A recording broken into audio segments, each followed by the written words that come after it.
Untuk pertemuan kemarin kan kita bahasnya sampai di usaha dan daya.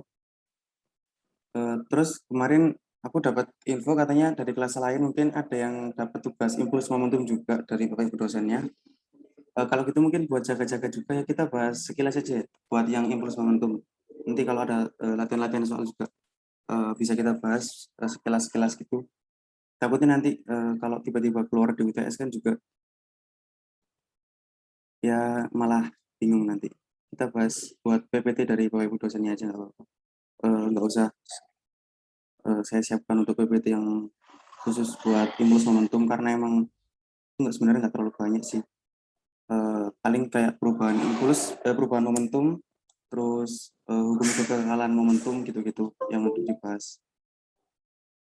Oke, ini kita bahas. Sebelumnya suaraku jelas nggak? Sama screen-nya udah keluar nggak? Sudah jelas, Mas. Jelas, Mas. Sudah keluar saya screen-nya juga. Oke, sip. Kita mulai kalau gitu ya. Bismillah. Nah, impuls. Kita masuk ke yang paling mudah, kita masuk ke momentum dulu. Karena mungkin kalian di SMA juga udah sering dapat materi mengenai momentum ya. Momentum merupakan ukuran mudah atau sukarnya suatu benda mengubah keadaan geraknya. Jadi, benda itu memiliki ukuran. Dia itu mudah atau susah dalam melakukan perubahan dalam keadaan geraknya gitu. Kadang mengubah percepatan, mengubah kecepatan juga, diperlambat atau dipercepat, itu namanya momentum. Karena momentum itu hasil perkalian dari massa dikali kecepatan gitu.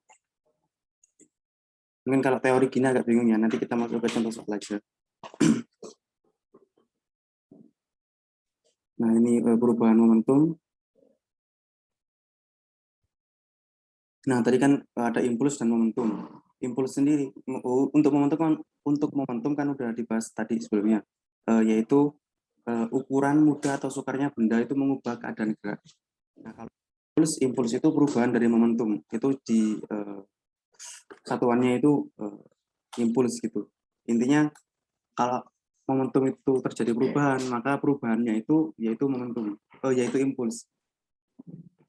Nanti di next step. Nah ini ada rumus. Nah aku anotit ya. Anotit.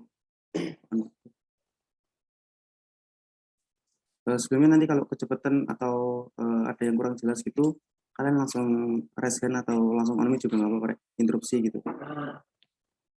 Oke, nah ini kan terjadi delta tadi kan untuk momentum itu kan rumusnya M dikali V ya buat kecepatannya. Nah tapi V-nya itu kan pasti kadang mengalami perubahan delta V kan. Jadi M kali delta V kan. Itu berarti delta momentum. Nah delta momentum itu juga biasa kita sebut dengan impuls gitu. Paham ya? Intinya kalau momentumnya itu mengalami perubahan, berarti perubahannya itu impuls. Delta momentumnya itu impuls. Momentum awal dikurangi momentum akhir, nah itu kan ada selisih. Nah selisihnya itu disebut dengan impuls gitu. Sampai kayak gitulah. Coba aku next.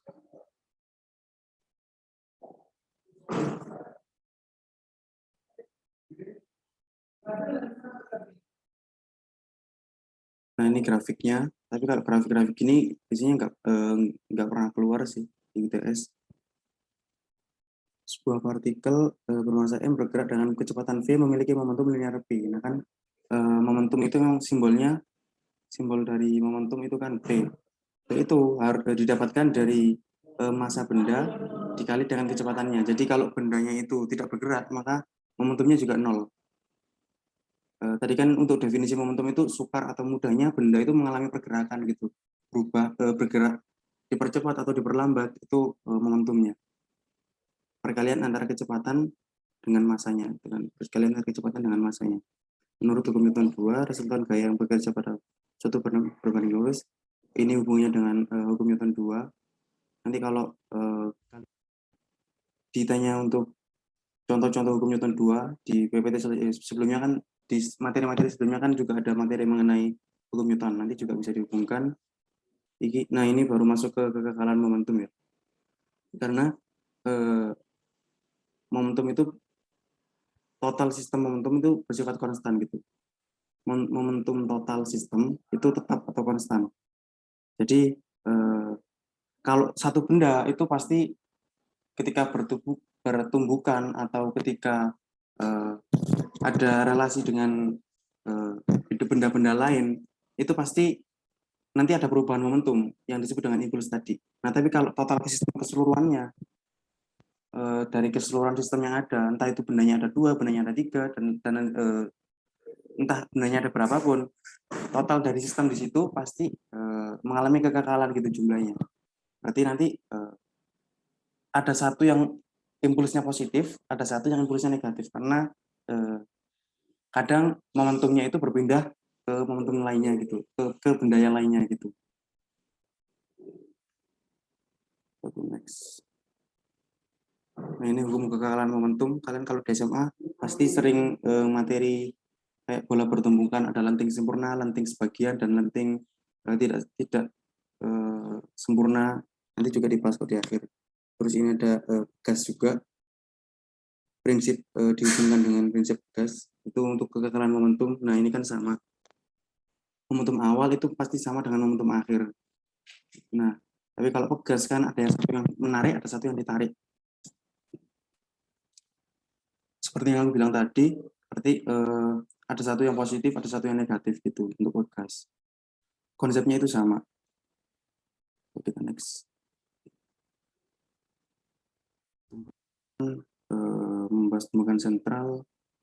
Ini animasi, ini nggak bisa diputar animasinya. Udah, kita next dulu. Ini udah masuk ke tumbukan ya, yang sempat aku bahas di awal. Tadi kan ada tumbukan lenting sempurna, lenting sebagian, dan lenting tidak lenting atau tidak lenting sempurna. Nah, ini udah masuk ke lenting sempurna. Tumbukan lenting sempurna adalah tumbukan antara dua benda yang jumlah energi mekaniknya sangat besar gitu. Sesaat sebelum tumbukan dan sesaat sesudah tumbukan terjadi itu energi mekaniknya nggak ada yang terbuang. Karena lenting sempurna, kecepatan awal sama kecepatan akhir itu sama. Tidak ada pengurangan kecepatan gitu. Nah, ini sebelumnya tumbukan dua benda yang satu tetap ke kanan dengan kecepatan v. Ini coba aku note. Nah, awalnya kan ada V1 sama V2 kan. Dengan masanya yang satu masa 1, masa 2, yang masa 1 bergerak ke kanan, yang masa 2 juga bergerak ke kanan. Tapi karena momentum bentar, ada aku mute bentar.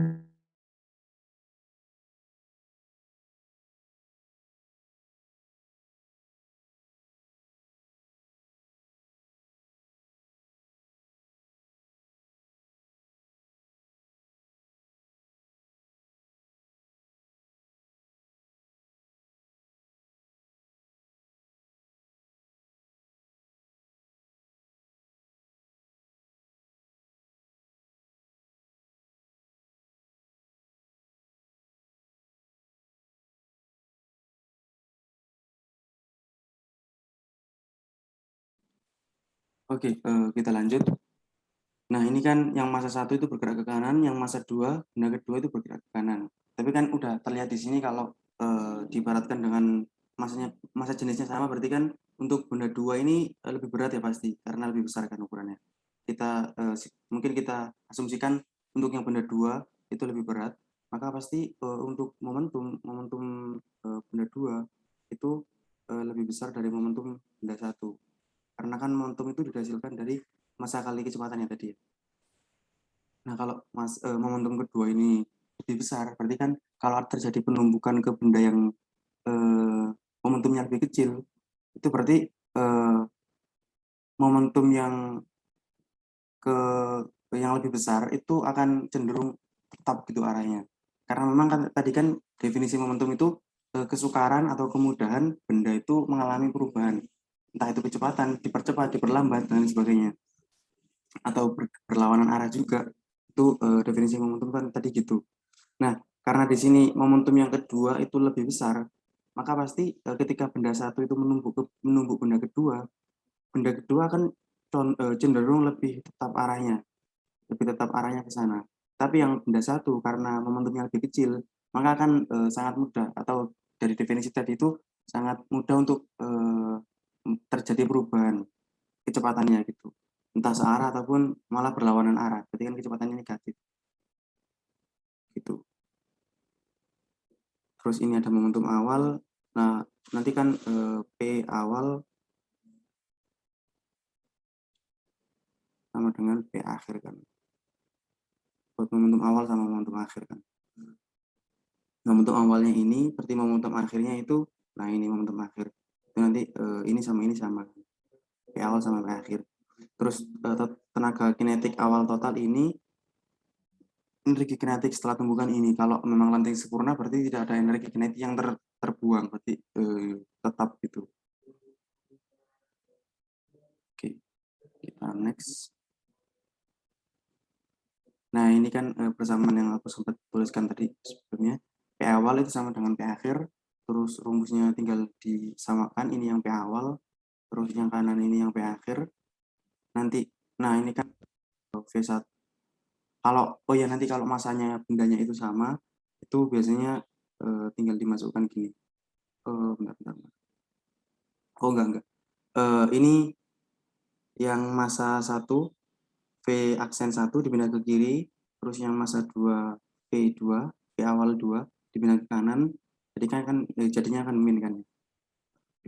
Nah, yang ini itu dipindah ke kiri, ruas kiri, yang ini dipindah ke ruas kanan nanti.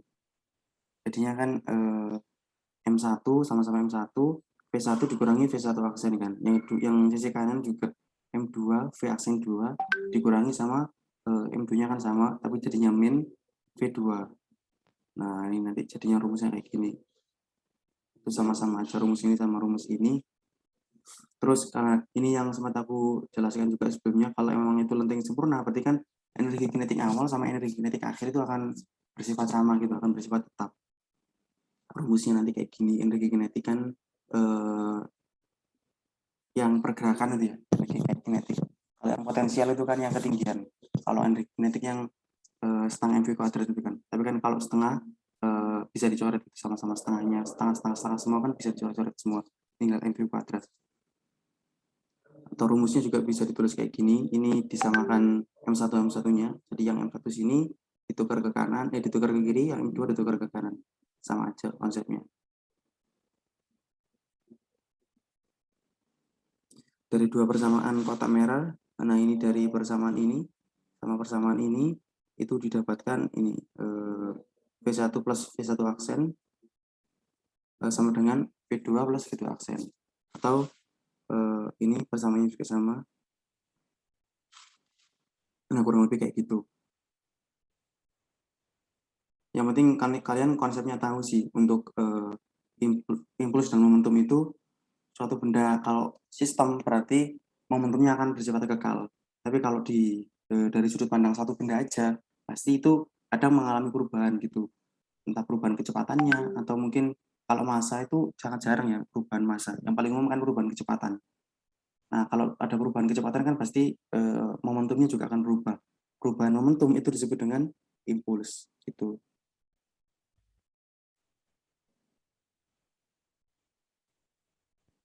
Oke, aku next ya.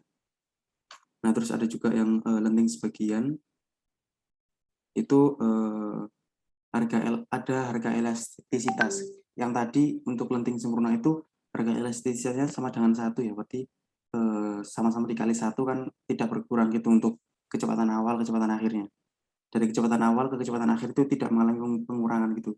Tapi kalau di koma, ini kan berarti kan koma kan untuk harga elastisitasnya. 0 sampai 1 berarti kan koma.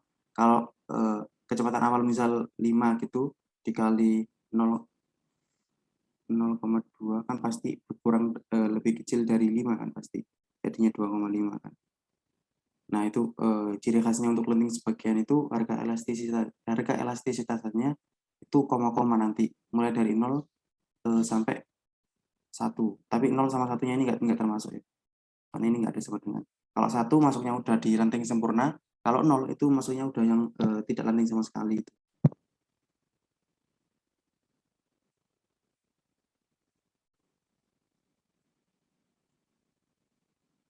Nah, ini hukum kekekalan momentum tetap. Tapi karena seperti yang aku jelaskan tadi di awal, karena ini lentingnya itu sebagian, pasti kan ada energi yang terbuang gitu. Nah, berarti tidak berlaku hukum kekekalan energi mekanik ya. Karena emang nanti kalian pelajari juga itu ada namanya energi dalam yang terbuang gitu. Ada energi dalam benda yang terbuang kalau lentingnya itu tidak sempurna. Karena emang kalau di dunia nyata itu sangat jarang ya dijumpai benda pertumbukan itu bisa lenting sempurna sampai energi derajat lentingnya tadi 0. Nah, harga elastisitas sampai harga elastisitas sama dengan 1 itu sangat jarang biasanya kalau di kehidupan nyata. Rata-rata yang paling umum memang lenting sebagian sih kalau di dunia nyata.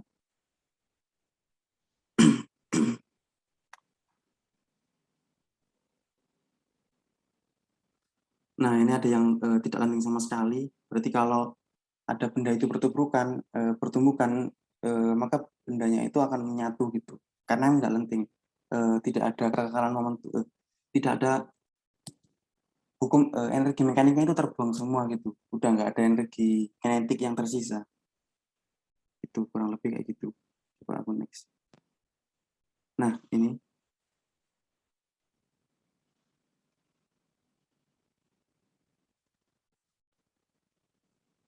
Nah kan kata kuncinya itu kalau tidak lenting sama sekali, maka setelah tumbukan kedua benda akan memiliki kecepatan yang sama. Karena emang bendanya itu menempel. Tidak ada momentum yang apa ya?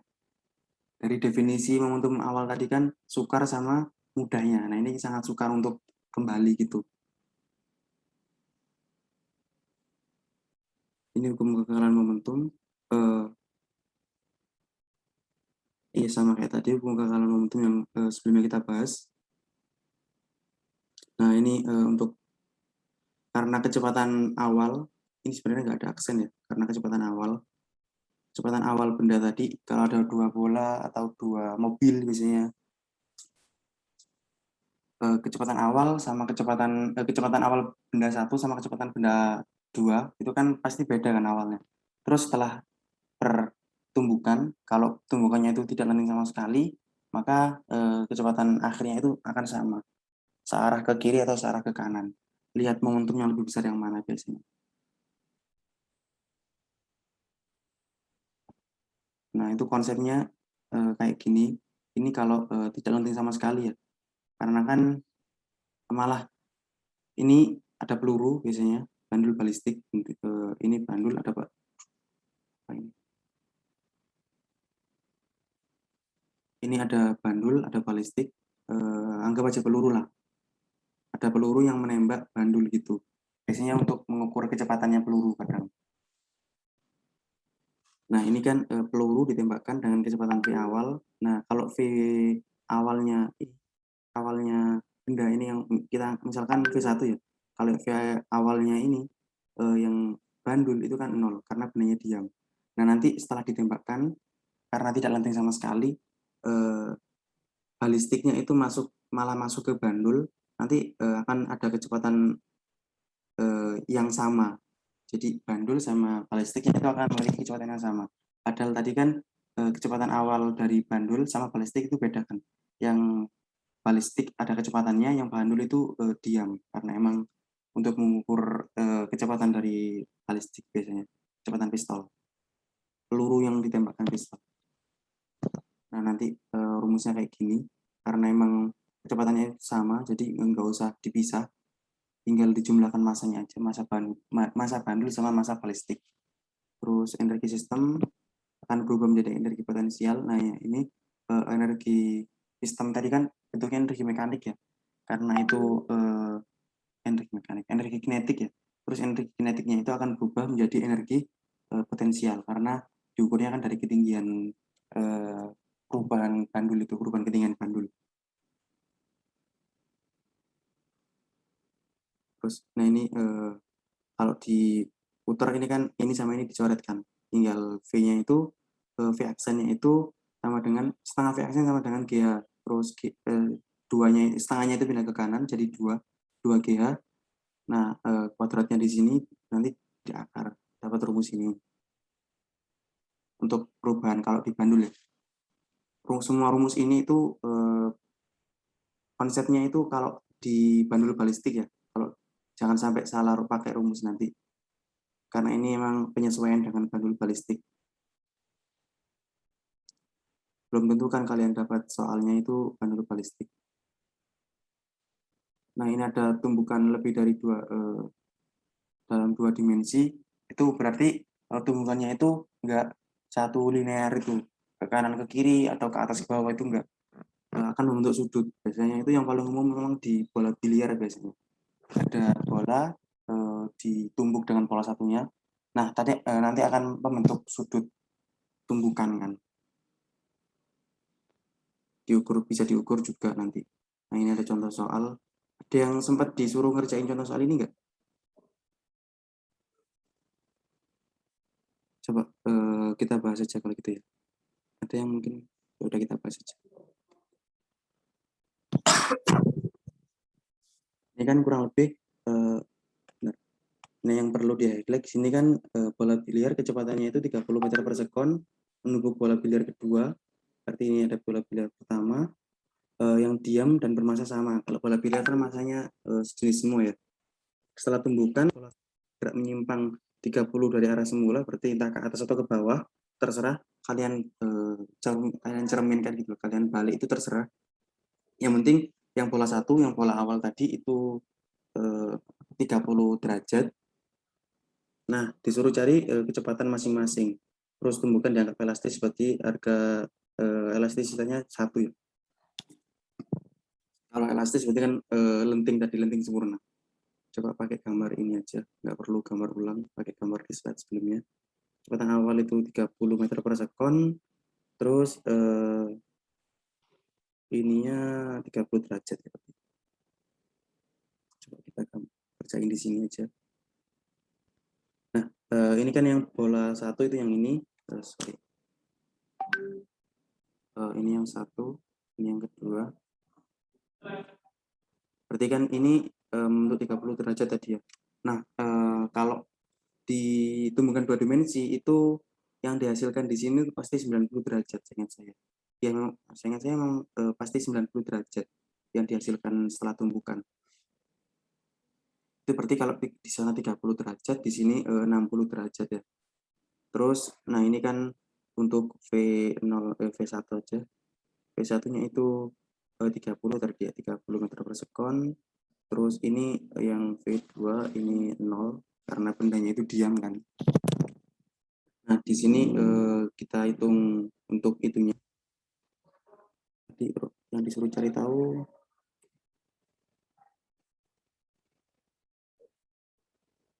kecepatan masing-masing bola dan arah gerak. Berarti disuruh cari tahu sudutnya udah diketahui, tinggal kecepatan. Kecepatan ya pakainya konsepnya sama sih, pakai konsep tumbukan tadi, kekekalan momentum. Di sini karena itu ada lebih dari 2 sumbu, konsepnya sama kayak vektor, kita breakdown menjadi searah sumbu X sama searah sumbu Y.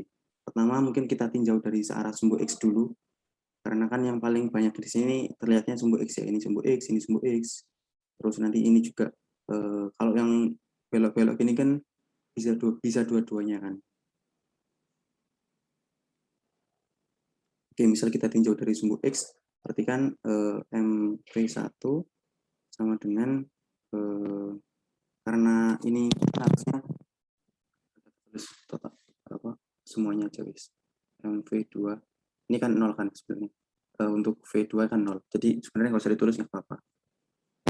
Ada ini karena kecepatannya sama, sebenarnya bisa ditulis ya nggak saya tulis biar nggak bingung aja, saya tulis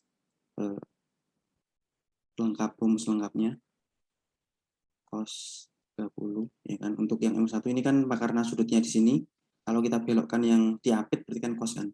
Masih ingat ya yang vektor kemarin, tambah M2 V2 aksen cos 60 ya. Cos 60. Ini kita coret karena sama, karena 0, V2-nya kan 0, maka tinggal M1 kali V1, atau kita langsung masukkan aja kalau gitu. Tadi kan udah diketahui. Oh ya, karena ini kan yang diketahui tadi massa benda 1, benda 2 itu sama. Nah, itu bisa kita ibaratkan satu. Jadi nanti tinggal dicoret semua gitu. Nah, ini kita coret semua karena masanya itu kan sama. Nah, ini kita coret, tinggal V1-nya aja. Kalau gitu ini tak tulis ulangannya nanti. Tadi ada V1 aksen cos 30 plus V2 aksen cos 60 ya. Nah, ini tinggal kita tulis mana tuh? Ya, ini. V1-nya kan 30, tadi 30 meter per sekon kan. Sama dengan, nah ini V1 itu kan sama. V1, V1, V2 kan sama. Berarti tinggal V1 cos 30 plus cos 60 kan. Cos 30 berapa? Lupa. Lupa cos 30 itu setengah akar, pokoknya yang satu setengah, yang satu setengah akar 3 kan. Berarti sama dengan V1 seperempat akar 3 itu 30. Nah, ini udah ketemu sih jawabannya. V1 itu 30 kali 2 per akar 3. Berarti coret-coretan ini jelek banget. Ya udahlah, kita tulis. V1 tadi kan 30 kali 2 per akar 3 ya. Berarti ini dikali akar 3 dikali akar 3. V1 itu 30 kali 2 per akar 3 dikali akar 3 per akar 3. Ini 3 sama 3 jadinya 3. Jadi kan 3 kan. Sama ini berarti 10. Berarti 20 akar 3 untuk V1-nya. Kurang lebih kayak gitu. Untuk V2-nya tinggal kalian masukkan yang persamaan tinjauan sumbu Y. Tadi kan ini kan kita tinjaunya sumbu X kan. Tinggal kalian tinjau sumbu Y, itu nanti kekekalan momentumnya hukumnya sama. Jadi yang ke atas sama ke bawah, tapi bedanya di sini pakai sin ya nanti. Seperti yang di atas. Itu. Oke, biar nggak terlalu banyak di sini juga. Nanti kita fokus di latihan soal semuanya aja. Kurang lebih kayak gitu untuk yang di impuls dan momentum ya. Kita lanjut dulu. Kita habiskan slide-nya. Ini tadi soalnya. Nah, ini contoh-contohnya kayak gini. Ini bisa diputar nggak ya? Nggak bisa kayaknya. Nah, ini ada contoh-contoh soal juga. Nanti bisa kalian pelajari untuk impuls momentum. Tapi kenapa kok nggak aku perjelas di impuls momentum sini? Karena emang di impuls momentum itu sebenarnya bukan seperti yang aku sampaikan di pertemuan sebelumnya ya. Karena impuls momentum ini sebenarnya bukan masuk di materi sebelum UTS, harusnya setelah UTS. Tapi ya jaga-jaga aja karena dari dosen yang lain kayaknya ada yang sempat ngasih tugas juga. Jadi kita singgung sedikit nanti ini. Nah, ini contoh-contohnya. Ini yang bandul balistik tadi. Nah, ada massa peluru dan juga massa benda. Terus di sini ada kecepatan peluru, ada kecepatan benda. Terus massanya itu nanti di total, kecepatannya juga sama kan. Berarti kecepatannya juga sama. Untuk massanya ini karena gabung jadi satu, maka massanya itu di total. Terus massanya sama-sama satu nanti kalau gitu. Kalau momentum, kalau energi mekanik, nah ini sama. Oke, kurang lebih kayak gitu untuk impuls momentum. Ada yang mau ditanyain dulu sebelum kita masuk ke latihan soal buat UTS? Mungkin ada yang mau ditanyain dari impuls momentumnya? Sampai sini saya paham, Mas. Oke, sip. Kalau mungkin kemarin kan aku baca-baca buat kritik sarannya ada yang bilang kecepatan juga ya. Jadi nanti kalau aku kecepatan gitu langsung on mic atau resen juga nggak apa-apa, atau mau di chat juga nggak apa-apa. Mas, kecepatan Mas gitu. Kalau gitu ini waktu terus berjalan, kita mulai bahas di latihan soal aja ya. Ini saya cek tadi sempat dapat latihan soal, ternyata waktu saya cek saya dulu sempat dapat latihan soal dari siapa ya, dosen pengampu saya dulu buat UTS juga sih. Jadi mungkin kita bahas ini aja dulu. juga udah lupa sih aku udah dulu ngerjain apa enggak gitu. Aku lupa. Kita ngerjain dari awal ini. Materi-materi buat UTS masih ingat kan ya? Yang dari PPT ku kemarin itu udah lengkap. Ketambahan mungkin yang tadi impuls momentum kalau emang masuk ada pertama ada ada faktor dulu, ada faktor, terus ada kesetimbangan bina tegar, terus ada kinematika partikel, ada hukum Newton, sama terakhir ada usaha energi daya. Nah mungkin ini yang bina tegar ya, kesetimbangan bina tegar.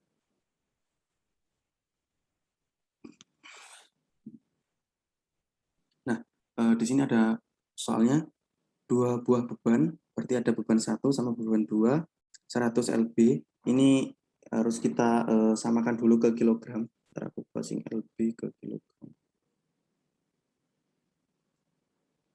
1 lb itu 0,45 kilogram per 100. Mas, permisi Mas. Iya. Ini beda slide kita Mas. Atau soalnya masih pakai di PowerPoint-nya lama di sebelumnya. Bentar, ini share screen-ku masih di PowerPoint atau udah di Word? Masih di PowerPoint Mas. Sorry. Sorry, bentar aku share screen ganti. Masa masih di PowerPoint? Bentar.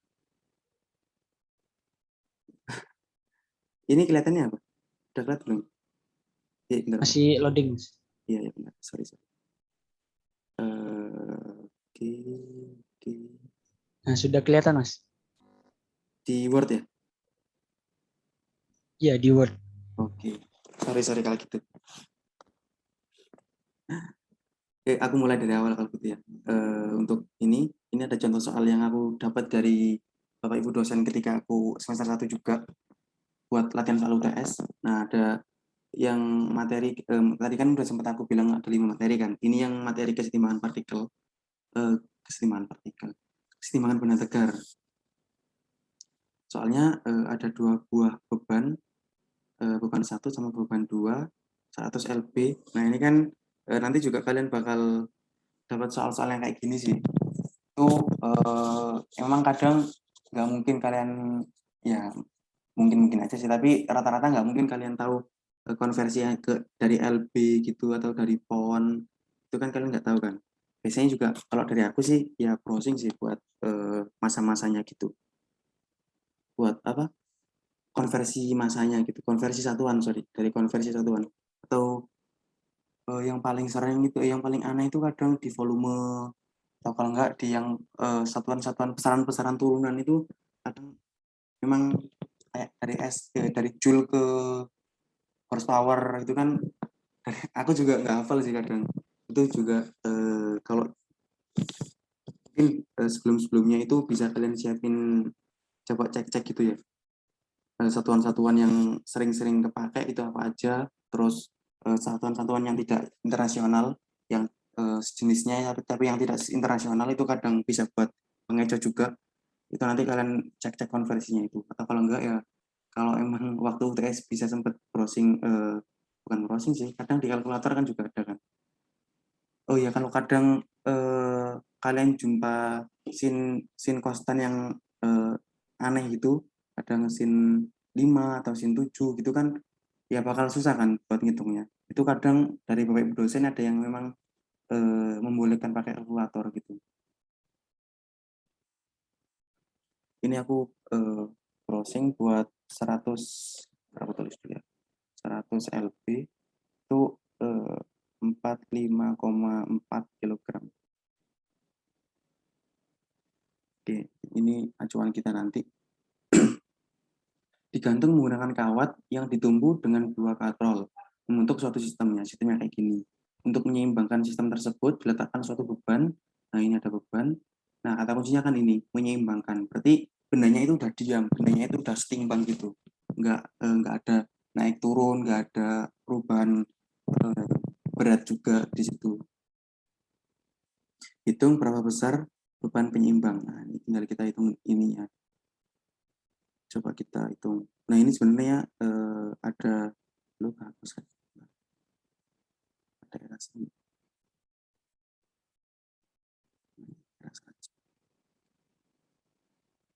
Ini sebenarnya di latihan soalnya ada tips-tips juga sih, udah diberikan tips-tips juga. Nanti aku kirim latihan soalnya ini. Pertama, uraikan komponen gaya pada kawat.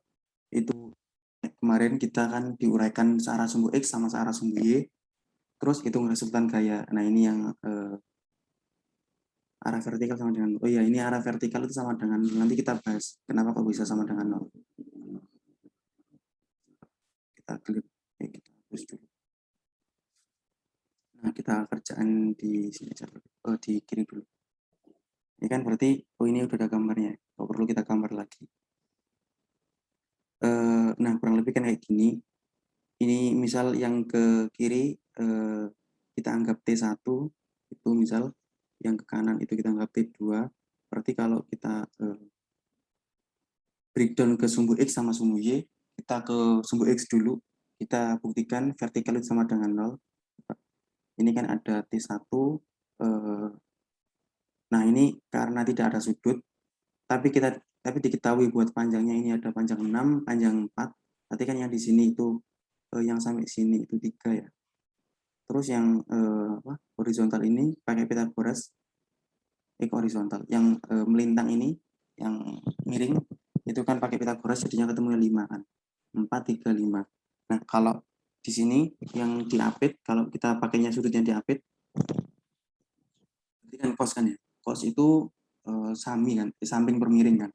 Jadi rumusnya itu T1 dikali samping itu berarti 3 ya, yang samping sini 3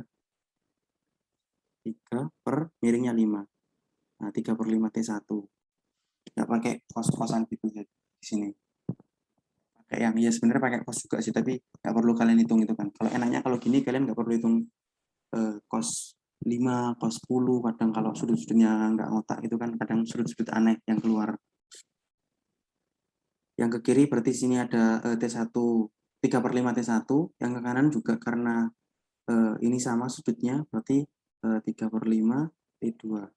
Yang ke atas, ini kan pakainya, misal kalian pakai cos di sini juga kan bisa. Cos berarti samping miring kan ya. Berarti di sini ada T1 4/5. 4 kan sampingnya sini 4, per depan per miringnya itu 5. Sama juga ada T2, terusnya di mana ya? Di atasnya sini guys. T2 4/5. 4/5 T2 gitu. Kita coba breakdown yang searah sumbu X dulu ya. Sigma Fx sama dengan 0. Yang searah sumbu X kan berarti T1 3/5 sama 3/5 T1 sama 3/5 T2 kan. Tapi karena arahnya berbeda, berarti di sini ada yang negatif kan. T1 3/5 T1 min 3/5 T2 sama dengan 0 kan. Terus 3/5 sama 3/5 tinggal kita coret, bisa kan? Berarti T1 min T2 sama dengan 0. Ya udah. T1 sama dengan T1 kan sama T2 sama kan ini. Karena beratnya sama. T1 sama T2 itu nanti T1 sama dengan M kali G. Sama dengan M-nya itu tadi ketemu 45,4 dikali 10 berarti 454 ya. Newton. Nah, karena T1 sama T2 itu sama, T2 juga sama, berarti ini 0 sama dengan 0, ya udah nggak usah. Berarti, nah ini kan tadi di tips ada resultan gaya pada arah vertikal sama dengan 0. Nah ini pembuktiannya kayak gitu tadi untuk yang di Sigma Fx. Berarti kita jawabnya itu hanya bisa pakai yang searah sumbu Y atau yang horizontal. Misal saya tulis di kiri di kanan ini aja, Sigma F Y 0. Sigma FY tadi kan ada yang ke atas, berarti ada 4/5 T1 ditambah 4/5 T2 dikurangi W. W itu yang ke bawah itu, bendanya ini, baratnya sama dengan 0 kan. 4/5, tinggal kita, karena T1 sama dengan T1 sama dengan T2 juga, berarti kan tinggal kita tulis 2 kali 4/5, pakai salah satu ya, berarti T1 itu sama dengan W kan. Jadi tinggal kita tulis 8/5, T1-nya itu 454 tadi, 454 sama dengan W. Nah, ini ketemu W-nya itu berapa. Kalau ditanya itu, berarti ini kan satuannya Newton ya, berarti masing-masing Newton. Kalau ditanya berat dalam kilogram, berarti W itu kan M kali G kan, sama dengan ini tadi Newton. Nah, kalau ditanya masanya, berarti masa itu ini tadi W-nya itu, W itu dibagi 10, bagi gravitasinya. Itu nanti ketemunya kilogram. Kayak gitu. Tinggal kalian hitung bisa kan ini. 454 dibagi 5 dikali 8 ketemu W-nya. Kalau ditanya masanya berarti dibagi 10 gitu. Sampai sini mungkin dari soal nomor 1 ada yang mau ditanyain nggak?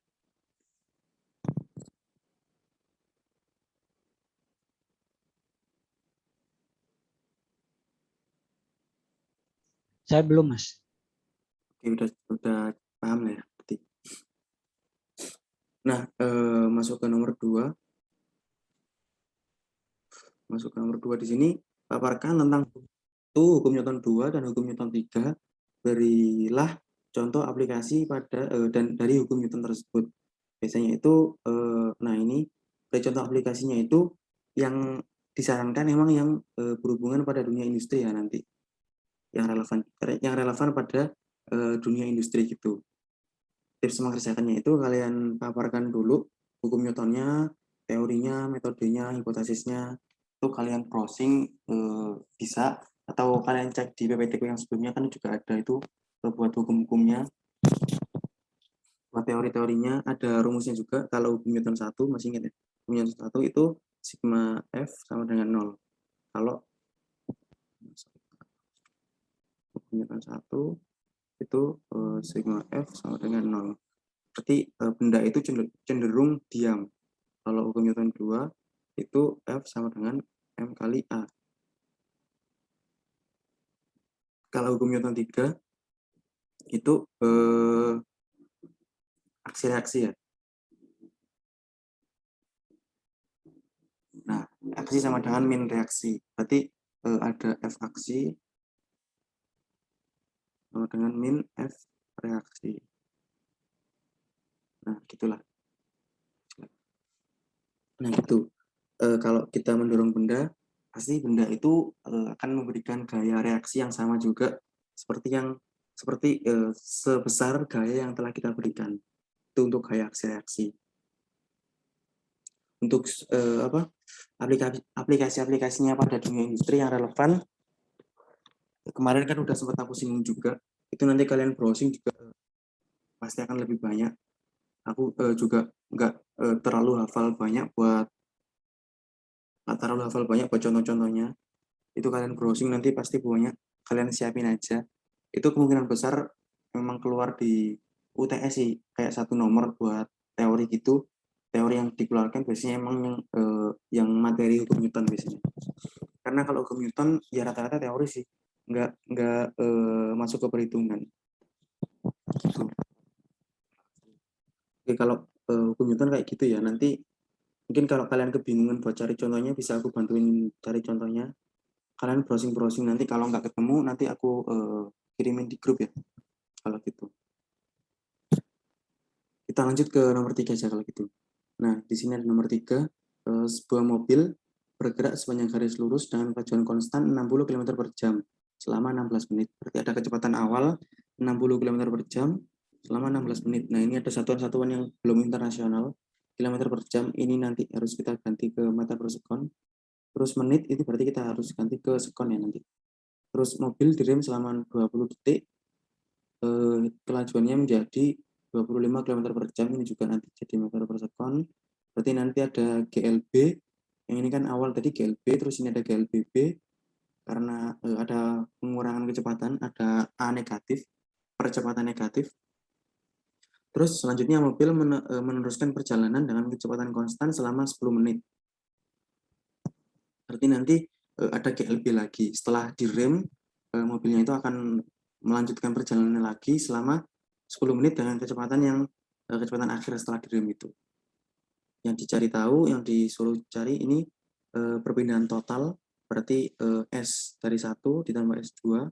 S2 itu yang direm tadi, ditambah S3 ya. Untuk perjalanan selama 25 menit 20 detik. Nah kan selama 25 menit 20 detik. Kan yang tadi awalnya itu 15 menit ditambah 20 detik berarti 15 menit 20 detik. Terus dilanjutkan lagi 10 menit berarti 25 menit 20 detik. Ya. Buat waktu totalnya.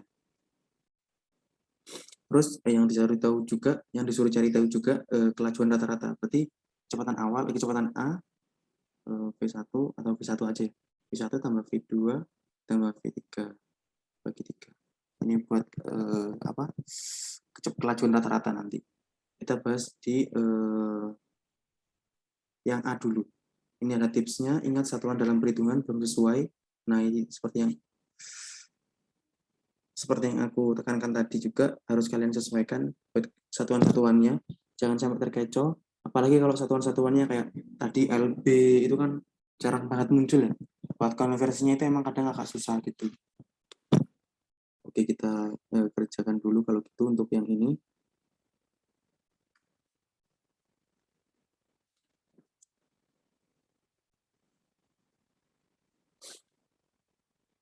Nah ini kalau kayak gini itu lebih gampang. Aku biasanya ngerjainnya kayak gini sih. Kita bagi 3. Ini yang area 1, area 2, area 3.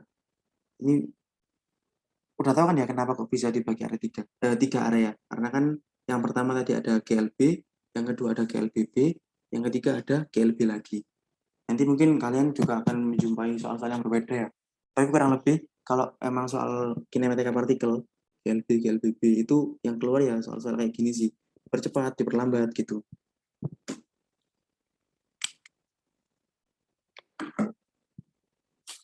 Nah, yang di awal tadi, yang di 1, itu kan V1 itu 60. Kita konversi dulu aja kalau gitu. Kita, jangan ditulis di situ dulu. 60 km per jam. Itu kan sama dengan 60 km berarti jadi meter ya.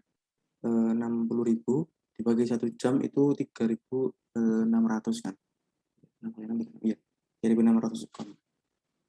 Ini 0000 dicoret 366 10 seperti 100 per 6 kan 50 per 3. 50 per 3 itu berarti 2,67 ya. 26,7. 16 per 2.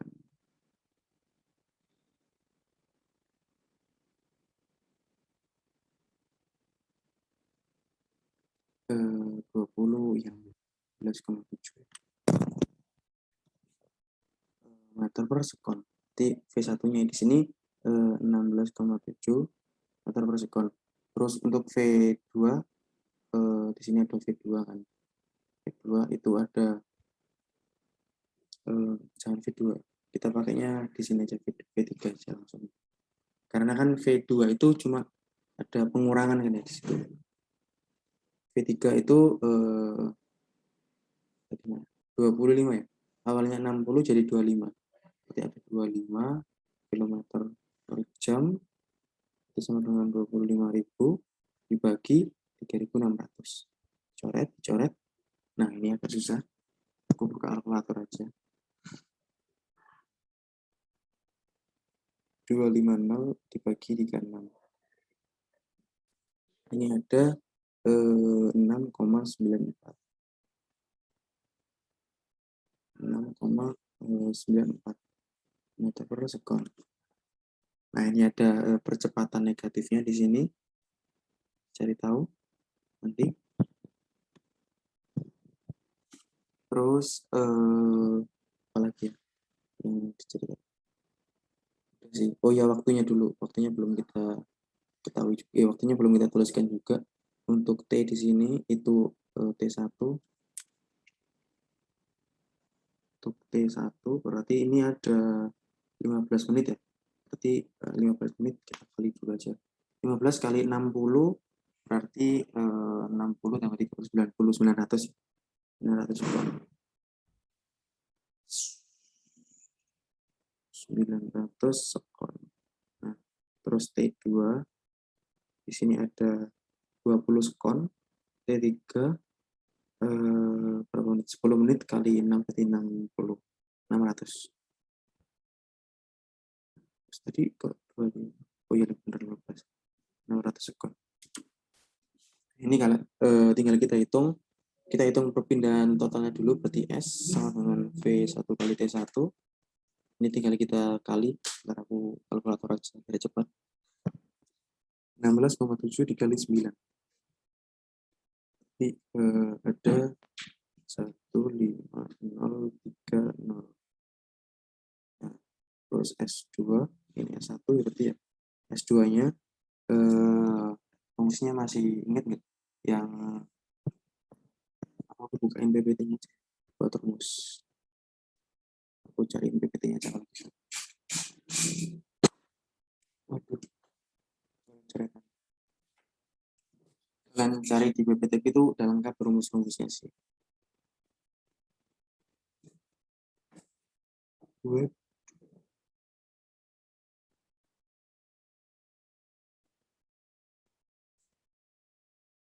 Ya udah nggak usah buka PPT lah, balik ke yang awal tadi aja. Nah, rumusnya itu yang buat X itu yang B V1, aku juga lupa kan rumusnya.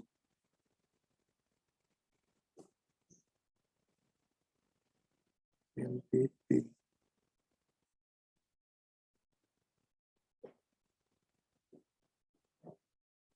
Nah ini rumusnya.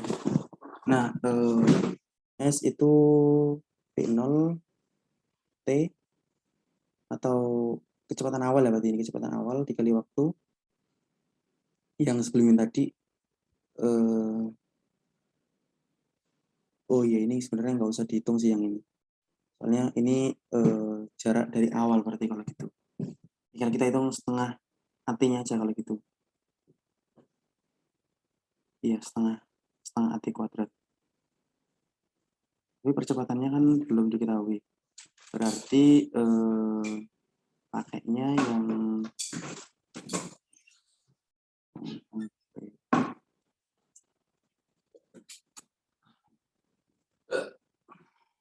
oh ini aja.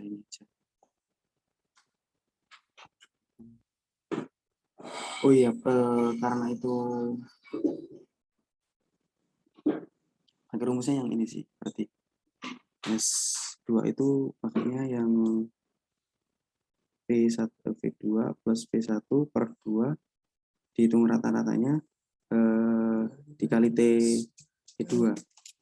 Ini karena kan udah kita tahu kecepatan akhir sama kita udah tahu kecepatan awal sama kecepatan akhir kan. Berarti buat percepatannya itu tinggal kita rata-rata aja kecepatannya gitu. Biasanya gitu. Itu sama aja sih. Ya baru inget.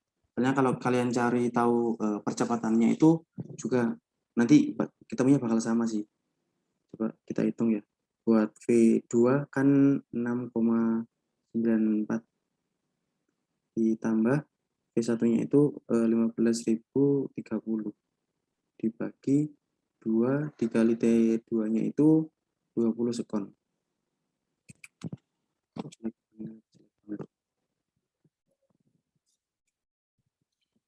Nanti ntar aku kalkulator.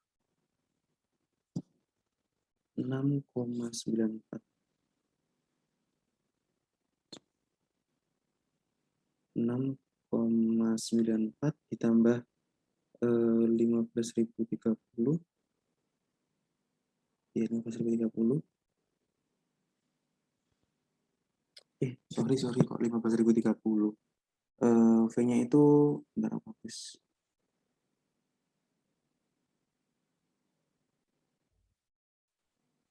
V-nya itu pakai yang 16,7 ini ya, makanya kok aneh banget 16,7 V1-nya.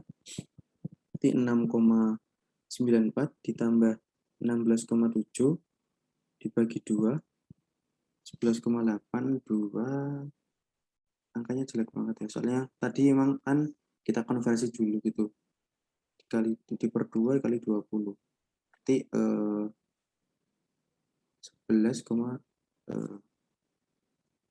di atasnya aja. Jadi di atas ini ya, 108,2. Ini buat S2-nya aja gitu. Ditambah S1 tadi kan S1 itu 15.030, S2-nya itu 108,2, ini meter, tinggal kita cari S3. Rumusnya sama berarti buat V1 kali V1. V3 dikali T3. V3-nya itu kan 6,94 kali T-nya itu 600. Makanya jelek banget.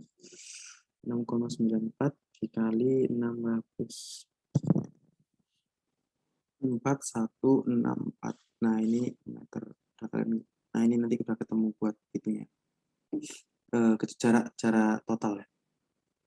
Terus tinggal kita lanjutkan untuk yang poin B, berapa kelajuan rata-rata. Berarti kan tinggal kita V itu S per T kan.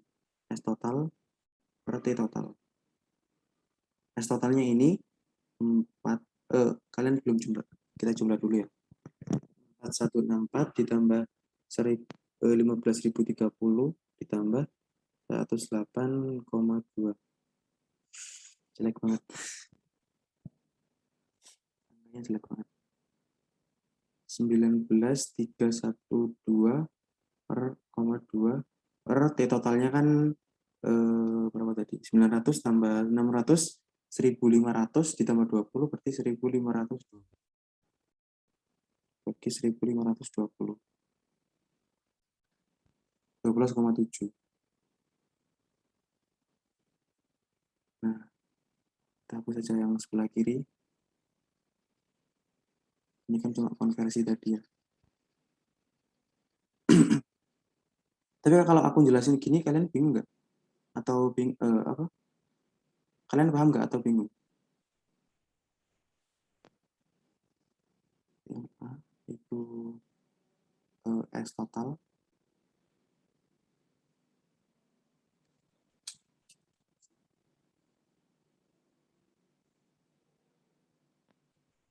S total 19.002,2 meter. Terus yang B itu kecepatan total berarti tadi 12,7 ya. Ini kalau mau dijadiin kilometer berarti kan tinggal 19,312 gitu ya. Gitu. Untuk yang nomor 3 gitu. Mungkin kalian bingung nggak? Ada yang mau ditanya dulu nggak? Mungkin yang nomor 3. Soalnya emang angkanya jelek tadi. Makanya harus pakai kalkulator. Sebenarnya bisa aja sih pakai manual gitu, tapi agak susah nanti kalau pakai manual. Angka-angkanya jelek-jelek itu. Mas, izin bertanya. Ya. Tadi yang di S2, V1 tambah V2-nya itu berarti 6,94 ditambah 16,7 ya, Mas? Ya, 6,94 yang V akhir, kan itu ada perubahan kecepatan kan, penurunan kecepatan gitu. Jadi kita hitung aja buat rata-rata kecepatannya. Pasti kan kalau kalian belum tahu A-nya, A itu apa ya?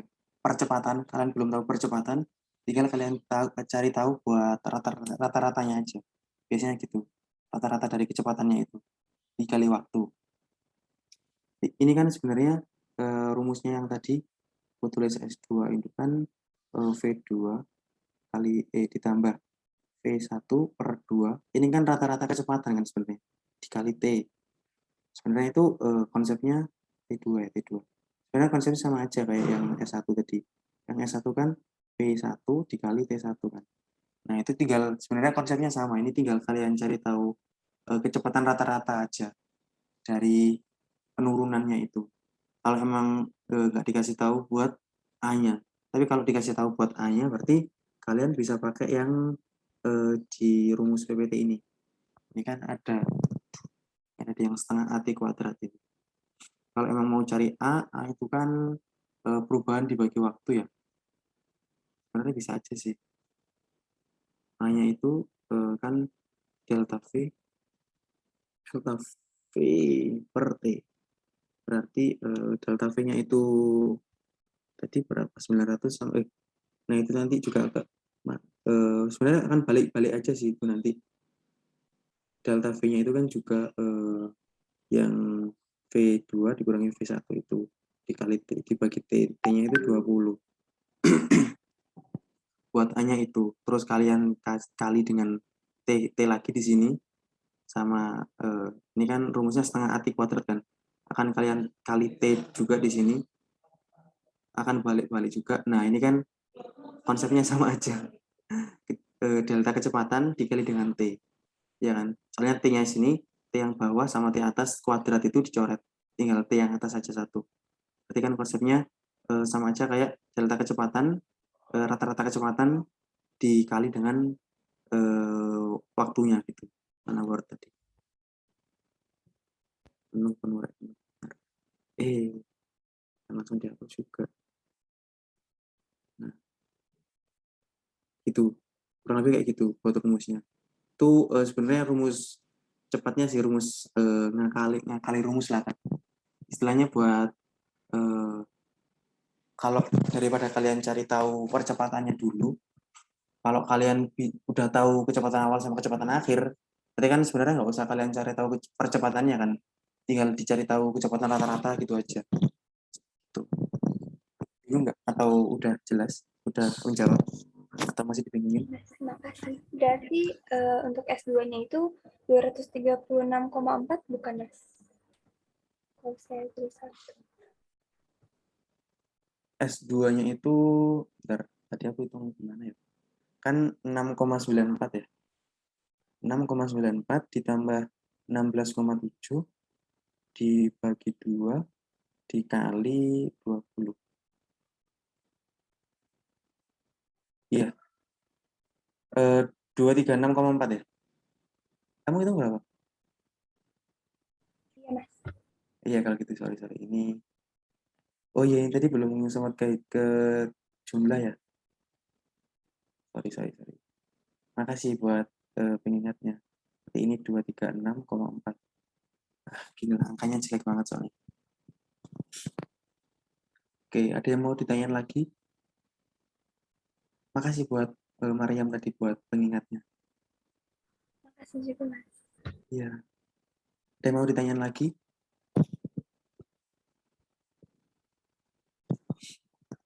Kalau udah nggak ada yang mau ditanya lagi, kita bahas soal-soal yang ada di PPT Bapak Ibu dosen aja kalau gitu ya.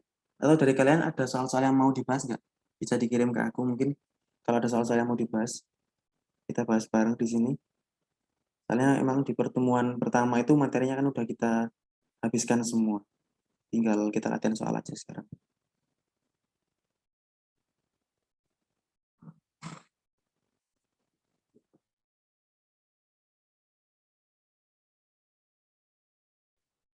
Ada nggak dari kalian soal-soal? Ya tadi ngomong. Siapa tadi yang ngomong?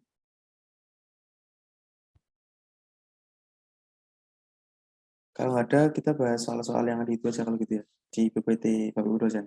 Apa gimana? Dari kalian enaknya gimana? Buat soal-soal yang mau dibahas.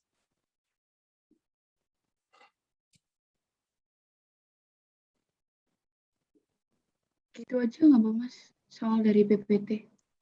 Oh, oke. Yang soal ini aku kirim dulu ya. Nanti aja lah kalau udah selesai itunya, pertemuannya. Kita bahas soal-soal yang ada di PPT. Yang ada di PPT, PPT dari Budu yang paling lengkap. PPT-nya sama semua soalnya. Yang PPT Impuls tadi kan udah kita bahas ya, cuma ada satu soal. Oh, di akhir tadi ada soal-soal lagi ya. Coba kita bahas nanti lah, kalau ada waktu luang. Soalnya kalau yang impuls itu udah selesai sih materinya. Udah bersifat tambahan, sorry. Kalau yang impuls itu sifatnya tambahan materinya.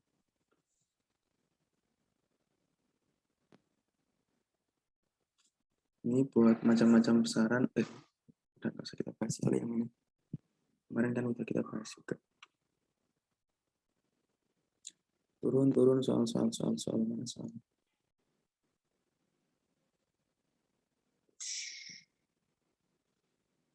belum materi-materi. Ini contoh soal yang udah sempat kita bahas di PPT-ku tadi ya. Di PPT-ku yang ini ya, udah ada juga. Di recordan kemarin juga udah ada yang soal ini. Coba aku next. Nah, ini kemarin belum sempat kebahas. Karena ada jawabannya juga. Atau biar kalian bingung kita bahas saja. Kenapa kok bisa penyelesaian kayak gitu. Nanti kalau kalian ada soal-soal juga, di akhir bisa kalian kirim aja ya. Mungkin buat ya terserah kalian sih mau bahas di sini semuanya atau mau ditambah dari soal-soal kalian juga terserah. Kita bahas dulu. Nah, ini ada dua gaya, F2 sama F1. Ini 50 ya. F2-nya itu 50, F1-nya itu 80. Sudutnya dengan sumbu X seperti itu ada 45 sama 60 di sini. Nah, ini tinggal kita jabarkan. Kalau kayak gini kan kita jabarkan ya. Tinggal kita cari resultan yang rumus vektor kemarin. Itu kita bagi dengan komponen searah sumbu X sama searah sumbu Y. Biar aku cari materinya di PPT biar masih flashback gitu. Mana PPT tadi? Cari kanan flashback sama PPT kemarin.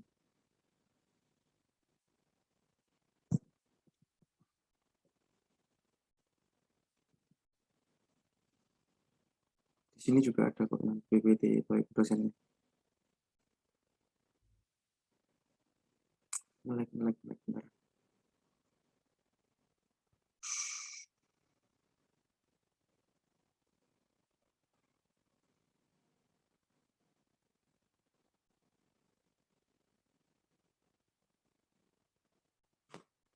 Nah, gini dong.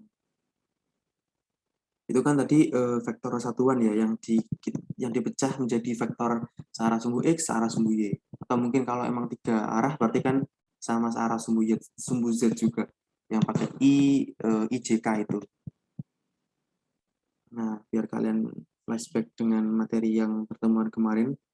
Nah, itu kan pakainya metode uraian berarti buat jumlah selisih yang pakai metode uraian.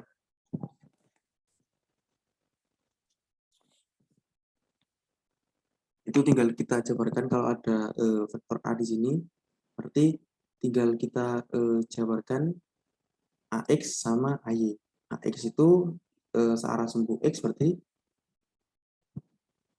kalau AY berarti searah sumbu Y. Kalau ada dua vektor berarti sama, konsepnya kayak gitu. Coba kita balik ke soalnya tadi.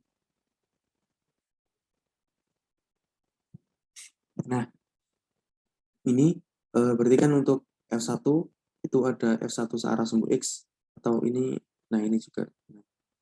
Komponen searah sumbu X ada F1X, yang searah kanan sini juga ada F1Y.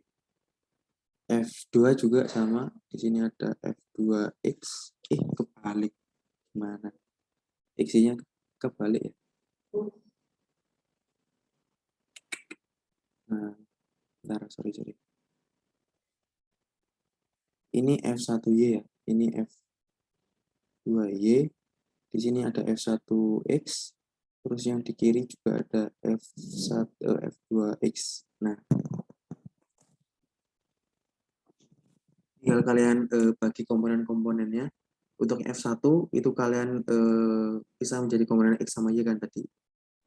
Untuk di komponen X itu kan cos 45 berarti ya. Kan di sini diapit sudut 45 berarti cos 45. Cos 45 itu setengah akar 2, tinggal berarti nah di sini. Enaknya di sini dijabarkannya pakai tabel kan. Terus yang komponen pakai sumbu Y itu ini harusnya setengah akar 2 juga ya. Karena kan di sini 45 kan.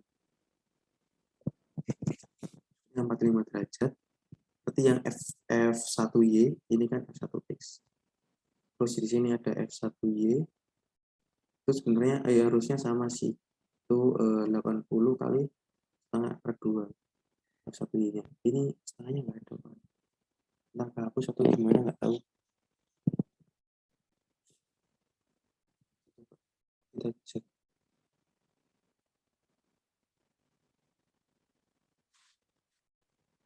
2 ini, nah ini benar setengah akar 2, yang ini setengah akar 3. Setengah akar 2 ini harusnya akar setengah, harusnya sih.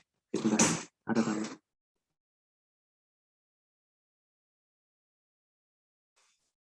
Oke, kita lanjut. Ini kan ada F2 itu yang 50, itu juga kita breakdown ke arah sumbu Y sama sumbu X yang searah sumbu Y, berarti kan pakai sin ya, pakai sin 60 kan, 60 yang kan di sini, jadi pakai sin 60. Sin 60 itu aku udah lupa masalah sudut istimewa.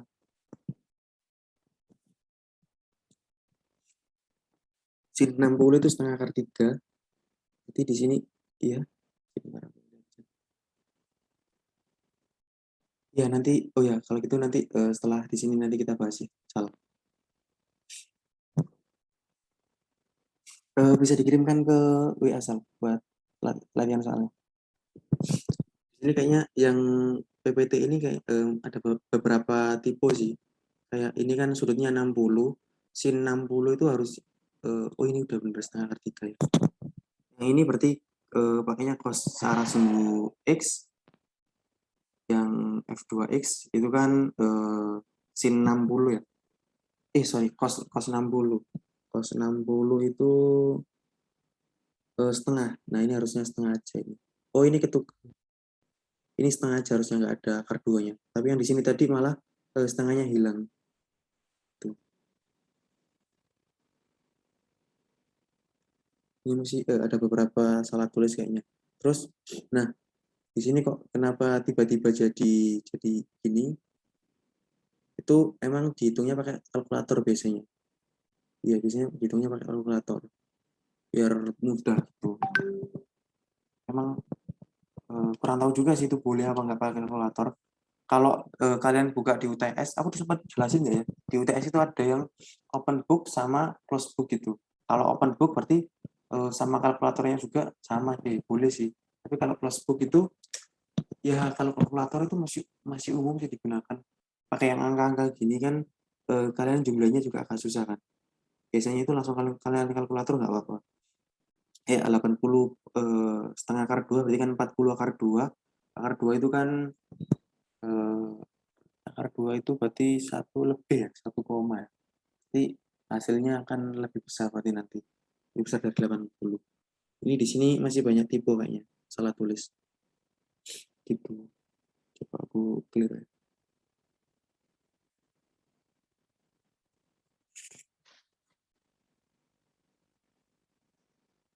Ini yang udah aku sempat bahas sebelumnya dulu, yang perkalian titik antara vektor pergeseran dengan gaya. Kan ini udah aku sempat bahas ya di PPT ku yang ini, itu ada. Tapi di PPT ku sini cuma soal ya. Kalian kalau mau lihat jawabannya di record ada. Mana kemarin? Nah ini kan soalnya udah sempat kita bahas dulu juga di pertemuan sebelumnya. Coba kita next. Ini sama pakainya vektor satuan kan karena ada kok not responding. Nah ini karena ada koordinat-koordinat 3 sumbu malah ada sumbu x, y, z kan kalau 3 koordinat gini berarti 3 dimensi pakai vektor satuan i, j, k itu. Nah itu berarti pengerjaannya hampir bisa dipastikan pakai itu, pakai vektor satuan. Nah kan ini pakai vektor satuan kan di pembahasannya. Oh ini sempat kita bahas juga ya kemarin kayaknya. Itu carilah gaya F dan juga RB. Ini gaya F-nya ada rumus baru yang mungkin aku juga kadang kurang hafal sih kayak masalah identitas trigonometri itu. Ini kan pakainya dari identitas trigonometri kan. Cos kuadrat alfa plus cos kuadrat beta plus cos kuadrat gamma lambda itu sama dengan 1.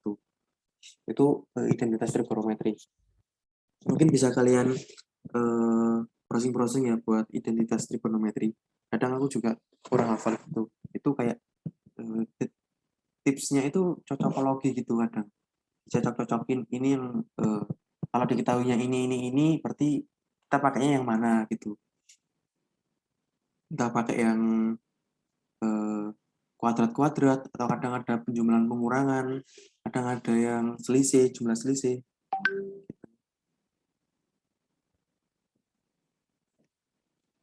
Kalau masalah vektor ini sempat kita bahas juga di pertemuan sebelumnya. Coba kita next nanti kita bahas di soal Salma juga. Bentar. Aku buka grup aja kalau gitu. Mana?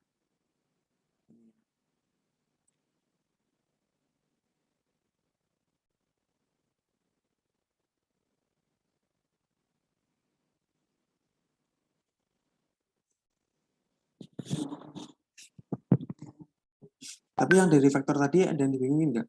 Waktu kalian baca-baca PPT dosen.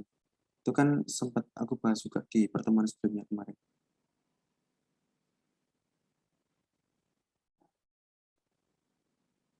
Ini dari Bapak Ibu dosen siapa ya? Kalau boleh tahu salah. Buat PPT-nya. Dari Pak Marudut, Mas. Iya, Pak Maurudin itu soalnya aneh-aneh kadang. Ya suka kuis tiba-tiba juga, Mas. Iya, ya, emang. Ini berarti bentuknya persamaan ya. Buat tapi di PPT ada nggak ini? Bentar aku cek. Ini PPT partikel berarti. Kinematika. Kalian sempat kuis nggak sama Pak Marud?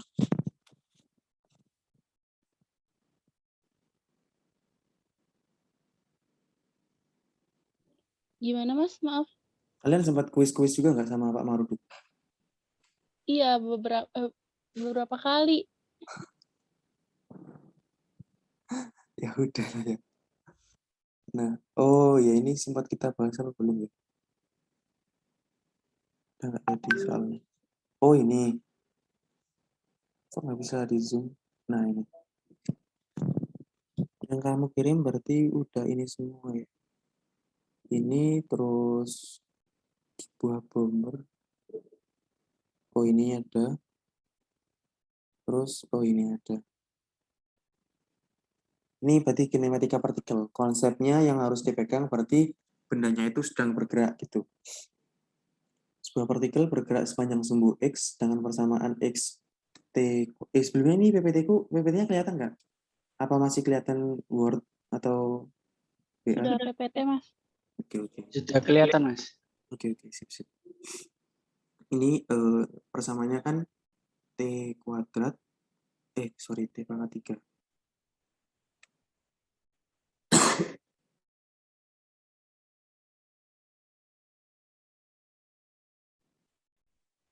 T pangkat 3 dikurangi 3T kuadrat min 9T plus 5 ya. Sebuah partikel bergerak sepanjang sumbu X dan persamaan. Nah ini berarti persamaan kalau kuadrat gini itu persamaan kecepatan. T kuadrat. Oh ini persamaan jarak. Ya ini persamaan jarak. Jarak diturunkan itu jadi kecepatan diturunkan jadi percepatan. Jarak dibagi waktu, diturunkan dari waktu. Oh ini pakainya itu ya, dx per dt nanti. Pakainya dx per dt. Itu kan x per t, x itu kan s per t, itu kan kecepatannya. Jadi nanti dari sini kalau diturunkan dengan t, ketemunya itu v ya, berarti ketemunya v. Terus dari dv per dt, itu nanti ketemunya a. Kalian di SMA udah pernah dapat materi gini nggak? Atau masih baru? Udah, Mas. Udah? Oh belum? Udah pernah sih seingatnya. Oh ya udah pernah ya Anda? Oh kamu semua.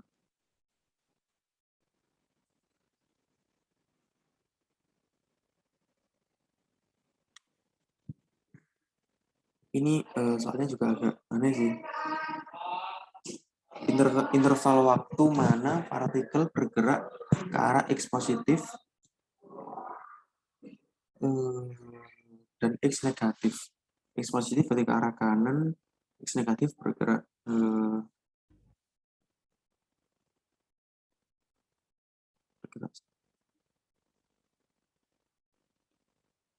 oh, ini ada grafiknya.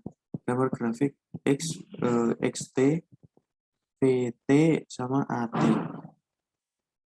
Kalau ini berarti nanti diturunkan, bentar. Aku belum pernah dapat soal kayak gini sih soalnya. Di UTS sebelumnya itu belum pernah ada soal kayak gini.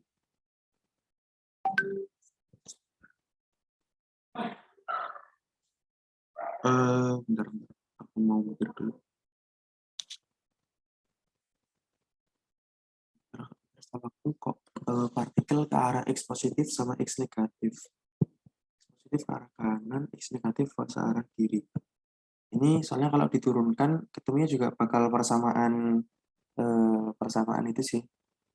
Kayak ini kan berarti V persamaan V-nya itu 3T kuadrat min 6T min 9 untuk kecepatan. Kalau yang interval waktu mana partikel bergerak ke arah X positif? Karena aku kok nggak paham ya soalnya.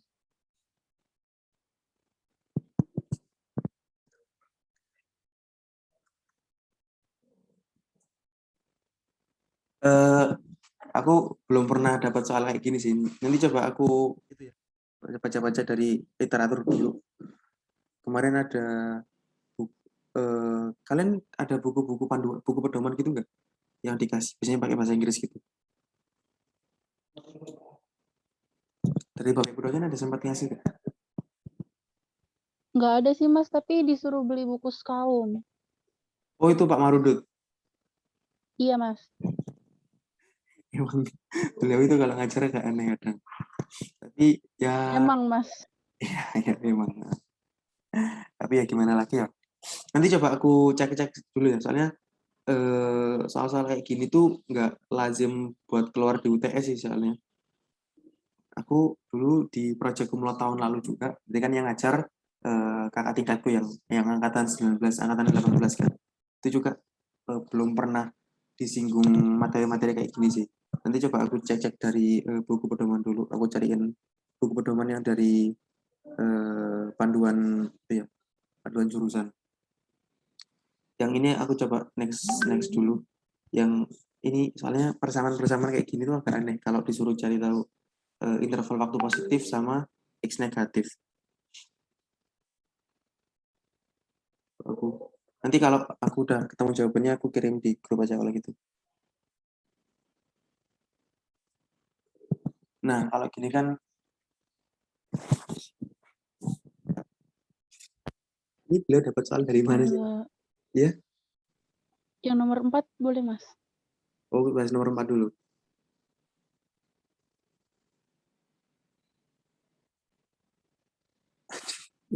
Ini soalnya aneh banget. Beliau dapat soal dari mana ya? Soalnya ini nggak ada dari buku pedoman.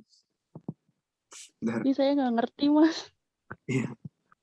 Aneh banget. Nanti soalnya kalau soal-soal Pak Marudut itu beliau dapatnya browsing kalau Pak Marudut ya. Ini bocoran dari sepengalamanku Pak Marudut itu dapat PPT-nya itu browsing. Beliau nggak bikin PPT sendiri dari buku pedoman. Jadi kadang kalau Iya bener Mas. iya benar emang. Jadi ini kadang bukan PPT dari beliau sendiri, PPT istilahnya comot PPT orang lah. Kadang kalian browsing gitu bakal ketemu jawabannya. Nanti coba aku cari tahu dulu di buku pedomannya aja ya, biar lebih terpercaya gitu nanti. Soalnya aneh-aneh banget ya. Ini nggak ada di buku pedoman harusnya. Di panduan mata kuliah. Percepatan dari sebuah benda mempunyai persamaan ini. Oke, ini udah masuk ke percepatan min K kali V. Berarti K-nya itu konstanta. Nah, konstantanya kecepatan. Tentukan V setiap saat. V setiap saat. Aneh banget, nggak ada di buku pedoman V setiap saat. ada S tiap saat, V sebagai fungsi tempat. V sebagai fungsi tempat. Kalau fungsi tempat berarti kan S. Tapi kalau ini dibalikan kepada V setiap saat. Aneh banget ya sih itu salah-salahnya. Kalau bentuknya itu persamaan A min KB, B-nya kecepatan dikali konstanta yang ada, negatif konstantanya, V setiap saat itu kalau aku sih sempat kepikiran dinaikkan, tadi kan diturunkan, ini kan bentuknya persamaan kan ya, ini kan bentuknya persamaan, berarti di yang tadi dV per dt itu kan sama dengan A kan. Nah ini aku sempat kepikirannya itu dibalikkan gitu, kebalikan dari turunan kan integral, berarti diintegral dari persamaan ini. Tapi belum aku coba juga sih. Kalau aku coba di sini malah nanti buang waktu kelamaan. Kalau dari persamaan kayak gini itu bakal ada kemungkinan diintegral nanti. Ini ada integral persamaan A-nya, tapi juga nggak ada batasan gitu. Berarti integral tak tentu nanti. Integral ini terus integral min K kali V. Kemungkinan besar pakai integral sih kalau bentuknya persamaan gini. Itu kan nanti V. Kalau emang bisa nanti pakai integral, berarti V di sini ketemu persamaannya. Terus dari persamaan V itu bisa diintegral lagi naik ke S. Berarti di sini ada S setiap saat. Tapi yang dibingungin ini ada V setiap fungsi sebagai fungsi tempat. V sebagai fungsi tempat berarti dihubungkan sama S ya nanti. V sama S. V sama S. Ini salah apa ya? V sama S. Salahnya juga sebenarnya. Ya nanti aku coba integralin dulu. Soalnya ini agak aneh sih yang nomor 4. Ya aneh semua soalnya. Kalian browsing ada nggak kayak gini? Coba aku browsing ini. Kalian browsing ada nggak? Sempat ada jawaban nggak kayak gini? Soalnya beliau tuh soalnya itu browsing semua. Nggak jelas ya. Harus gitu. Kalau nomor 2 sama nomor 3 di searching ada, Mas. Nomor 4 nggak ada? 1 sama 4 nggak ada? 4 belum nyoba kayaknya, Mas. Tapi Pak Marudut itu jarang FYI. Iya, Pak FYI ya. Pak Marudut itu jarang ikut bikin soal UTS biasanya. Nggak tahu ya beliau kenapa. Jarang ikut bikin soal UTS. Kan soal UTS itu sistemnya sama semua kan. Satu angkatan. Ini soalnya aneh banget. Ada soal-soal kayak gini. Ntar annotate-nya aku hapus dulu. Ini besok kalian UTS-nya nggak ada kan ya? Nggak ada UTS kan ya? Nggak ada, Mas. Tesnya baru Nggak ada, mulai Mas. hari Selasa. Oke, sip-sip. Soalnya kemarin, sekarang VLM masih ada maintenance kan. Kalau kalian besok UTS, berarti UTS-nya harusnya pakai, sementara pakai Google Classroom besok. Kalian nggak ada, iya masih maintenance UTS-nya. Apa? VLM-nya. Nah ini ada. Beliau itu kadang ngambilnya browsing-browsing gini loh, yang emang agak aneh dari Pak Marudut itu.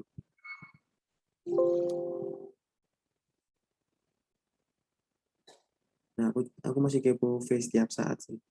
Face tiap saat itu apa? Aneh banget asli. Lah, ini ketemu PPT yang dicomot kan. Tapi ya masih soal-soal aja, belum nggak ada jawabannya.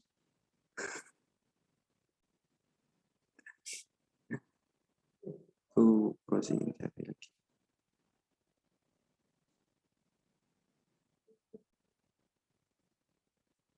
Itu kadang ngasal loh kalau cari-cari PPT. Nggak dicek dulu. Kayak yang 3 sama 4 tadi kan udah jelas angka-angkanya ya. Emang eh, pesawat bomber terbang horizontal, kecepatannya ini, ketinggiannya ini nanti milnya diganti, mil per jam diganti meter per sekon, FT juga kaki kan ini 10.000 kaki diubah ke meter, sudut penglihatan agar bom dilepaskan mengenai sasaran. Iya, itu masih bisa. Terus ini S dalam meter. Nomor 4 tadi aja. Aneh sih emang kalau Pak Marudut bikin soal bentar.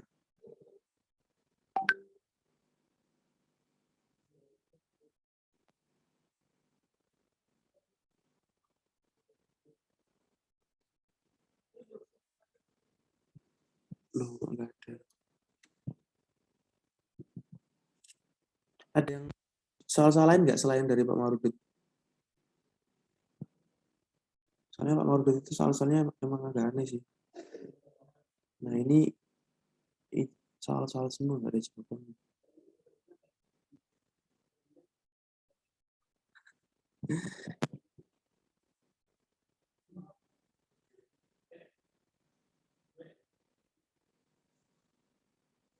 Sama aja nih PPT yang dicomot Pak Marudut.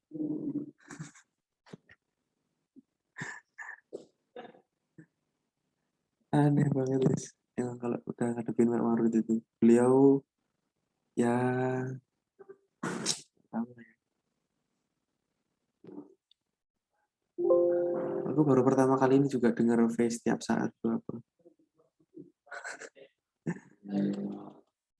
Tapi yang paling banyak ngajar di kelas biasanya itu kuncinya yang paling banyak ngajar yang bikin soal biasanya. Kalian satu angkatan kan 5 kelas ya biasanya. Yang paling banyak ngajar mungkin dari kelimanya itu Pak Maudud ngajar 1 kelas, Bu Dwi ngajar 2 kelas, terus atau Bu Dwi ngajar 3 kelas, terus Bu Sri ngajar 1 kelas. Nah itu seperti yang bikin soal biasanya dari Bu Dwi-nya gitu. Kalian tahu nggak itu yang dari dosen-dosen mengampu fisika sekarang yang paling banyak ajar siapa?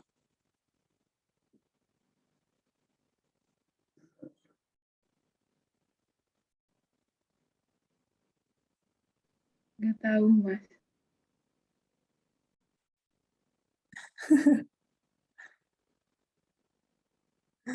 Ya kalau soal-soal dari pengurus juga kadang mas mbak yang lain juga nggak ada yang bisa sih kalau soal-soal pengurus itu. Bukan nggak ada yang bisa, random banget gitu loh soal-soal dari beliau itu.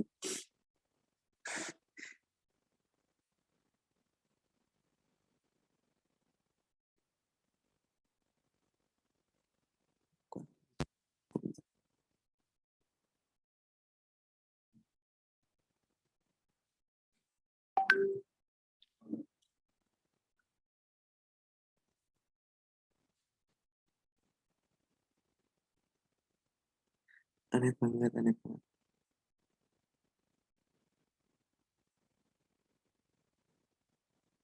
Nggak ada sih yang nomor ini. Coba aku nanti cari sambil tanya-tanya ke mas mbak yang lain juga ya. Soalnya soal-soal kayak gini tuh hampir nggak pernah sih keluar di UTS. Aneh banget soalnya. Kan itu kalau di soal UTS itu pertimbangan dari ke semua dosen ya. Ada Pak Marudut, Bu Dwi sama Bu Sri ya. Bu Sri Widiawati ya. Nah nanti kayak biasanya itu sistemnya satu dari beliau semua itu ada satu yang bikin soal, terus dicek-cek itu sama dosen yang lain, sama bikin kunci jawabnya juga biasanya gitu. Aku nanti tanyain dulu lah. Aku coba cari-cari dulu lah. Aneh banget soalnya. Yang nomor 1 sama 4 nanti coba aku cari yang lain dulu ya.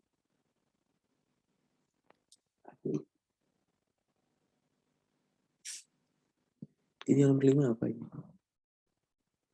Sebuah mobil bergerak sebanyak garis lurus, mencatat hubungan V dengan T, kecepatan dengan jarak, kecepatan dengan waktu, jarak yang ditempuh dalam 10 detik.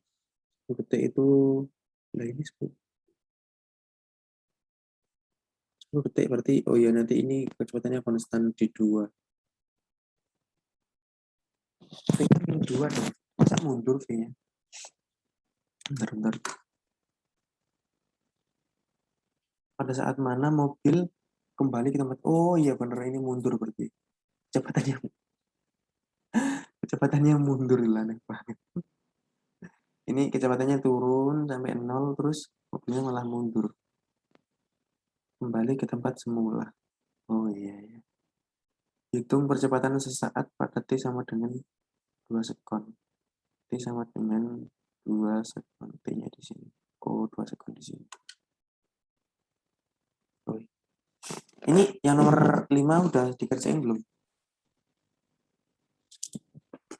Belum, Mas. Kita bahas nomor 5 ini aja yang masih relevan sama UTS. Biasanya yang nomor 1 sama 4 tadi itu nggak relevan banget sih sama UTS. Hampir nggak pernah keluar. Aku keluarin notet dulu. Nah, jarak yang ditempuh dalam waktu 10 detik dari T0, berarti kan nanti ada di sinilah jaraknya. Kita cari jarak dulu yang di sini, dari sini ke sini. Karena ada sebenarnya kalau luas gini itu enaknya rumusnya kan S sama dengan V dikali T kan ya. Nah berarti kalau bentuknya kayak gini tinggal kalian cari tahu luasnya aja sih. Ini kan sini sampai sini itu 3, terus ke atasnya itu 2. Ini kan separuhnya berarti ya. Ini tinggal S ini misal kita bikin 1, 2, ini ada 3, ini ada 4, ini ada 5 misal. Nah yang S1 itu kan 3 dikali 2, tapi dikali setengah kan, berarti 3. Udah gitu 3 meter kan. S itu rumusnya V dikali T kan. Ini udah, kalau ada grafiknya gini enak, tinggal kalian cari tahu luasnya aja. Terus yang S2 itu ini berarti 2 ya, segini 2 dikali 2 dikali 2 dengan 4 meter. S3 ini dengan 5 ke 7. Kalau ini titiknya di sini ada 6. 5, 6, 7 kan ada 6,6. 1 dikali 2, 1 dikali 2 dikali setengah. Berarti 1 meter. S3 itu min 1 meter. Berarti mundur. S4 di sini 7 ke 10 berarti 3 kali 2, 6. Iya. Berarti min 3 dikali min 2 dikali 3 sama dengan min 6. Nah ini tinggal kita jumlah untuk total S-nya. Bukan itu total. Untuk sigma S-nya itu berarti kan S1-nya 3 ditambah 4 ditambah 1 dikurangi 1 dikurangi 6. Ya, dikurangi 6. Ini 7, 8 dikurangi 7. Berarti 1 meter. Perbedaannya ini. Itu untuk yang nomor A. Terus yang poin A. Terus yang poin B, perpindahan, oh ini jarak ya. Jarak. Kalau jarak, jadi pakainya bukan negatif ya. Kalau jarak, kalian udah tahu perbedaan antara jarak dengan perpindahan nggak? Udah. Ya kan. Kalau jarak itu berarti meskipun kembali ke titik awal, dihitung perpindahannya itu. Dihitung jarak yang ditempuh, jaraknya. Tapi kalau perpindahan itu dihitung dari koordinatnya. Jadi kalau kayak gini itu kan posisinya mundur. Ini kita anggap mundurnya searah dengan arah berangkatnya berarti ya, masih satu linear. Itu berarti ini tadi bukan negatif sih kalau perpindahan. Kalau jarak ditambah 1 ditambah 6. Berarti ini 3 tambah 4, 8, 9, 15. 15 meter. Kalau jarak, nah ini baru kalau perpindahan berarti negatif. Tadi tambah 1 dikurangi 1 dikurangi 6. Dengan 1 meter. Kalau yang C, kedudukan pada mobil ini berarti kedudukannya itu 1 meter. Ini biasanya bentuknya deskripsi gini sih. 1 meter setelah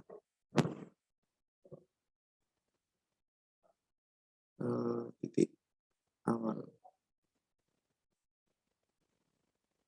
Terus D, pada saat mana mobil kembali ke tempat semula. Berarti tinggal kita hitung, ini kan ada sisa 1 meter ya di sini ya. Tinggal kita hitung berapa waktu yang diperlukan untuk kembali ke 1 meter ini tadi. Kecepatannya kan langsung konstan ini ya. Seterusnya ini konstan terus di negatif 2, mundur dengan kecepatan 2 meter per sekon gitu. Berarti kita hitung waktunya, T-nya itu kan yaitu S per V, S per V. Sama dengan S-nya itu 1 per V-nya itu 2. Berarti 0,5 sekon. Dan 0,5 sekon lagi. Ditambah dengan waktu yang sini tadi kan 10 ya. Berarti T-nya itu 10,5 sekon. Itu sampai kembali lagi ke posisi semula. Terus hitung percepatan sesaat pada T sama dengan 2. Ini rumusnya pakai yang kemarin, percepatan sesaat. Pakai limit sama dengan 0. Limit T mendekati 0. Mana kemarin? Nah, ini partikel kecepatan. Nah, ini percepatan rata-rata, percepatan sesaat ini pakai dv per dt. Nah, kurang lebih kayak gini. Ini kalian ini gimana ya kalau percepatan sesaat? Ya, cariin soal percepatan sesaat juga. Ntar aku cariin.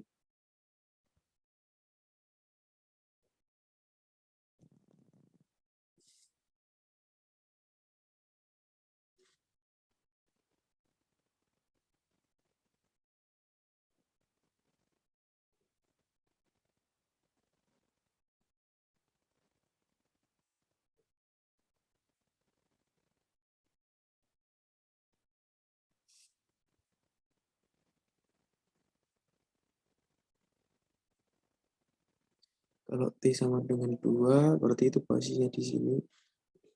Jadi hapus semua lah. Menung-menung.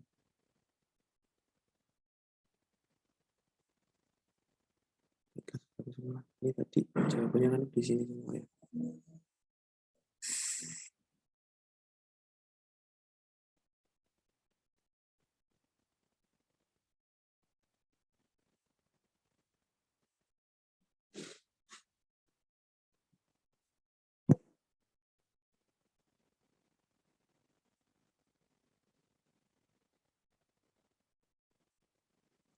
Percepatan sesaat pada T sama dengan 2, berarti T-nya di sini.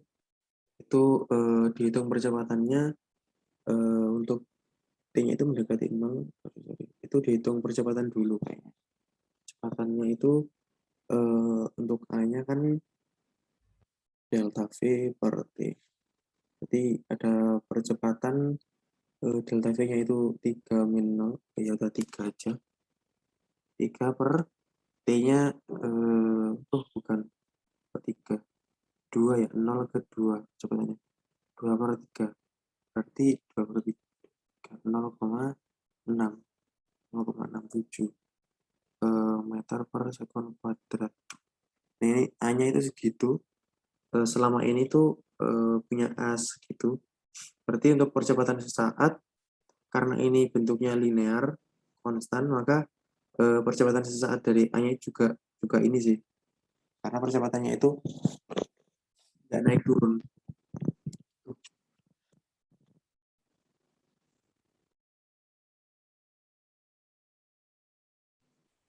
Karena percepatannya itu nggak naik turun ya, berarti ini kan kecepatannya itu segini terus, linear. Di sini juga kecepatannya 0,67, di sini juga kecepatannya 0,67, di sini juga kecepatannya 0,67 gitu. Untuk percepatan sesaat kayak gitu konsepnya. Tapi kalau kecepatan sesaat di sini itu beda. Kecepatan sesaat ini nanti bisa dihitung dari sebenarnya kalau bentuknya grafik gini, ngakalinnya bisa kalian bagi 3 gini sih. Bagi 3 terus dihitung pakai pakai angka-angka penyusunnya itu. Tapi kalau ini percepatan sesaat maupun rata-rata, ini kan bentuknya grafik lurus gini ya. Kecuali kalau eh, kecepatannya itu gini, terus gini, gini. Nah, ini kan rata-ratanya sama percepatan konstannya, sama percepatan rata-rata, sorry. Percepatan rata-rata sama percepatan sesaatnya itu beda. Tapi kalau yang diambil cuma di sini, percepatannya itu sama semua. Sesaat di sini, sesaat di sini, sesaat di sini, sesaat di sini, sesaat di sini itu sama 0,67 meter per sekon kuadrat semua. Itu untuk nomor 5. Ada yang ditanyain nggak untuk nomor 5?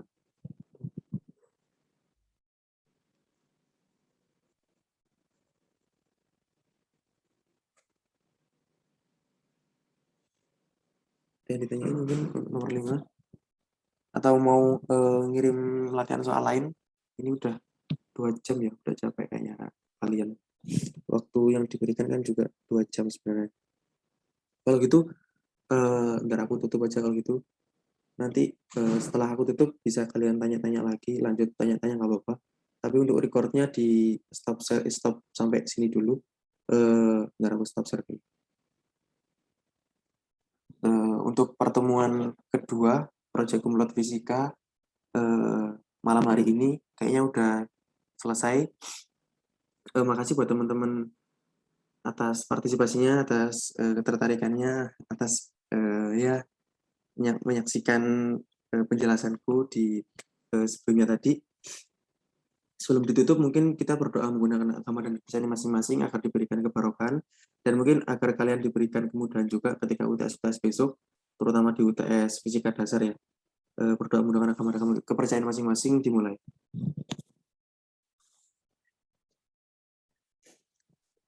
Berdoa dapat dicukupkan. Amin. Oke, aku tutup. Akhirul kalam. Wassalamualaikum warahmatullahi wabarakatuh. Untuk recordnya bisa di stop.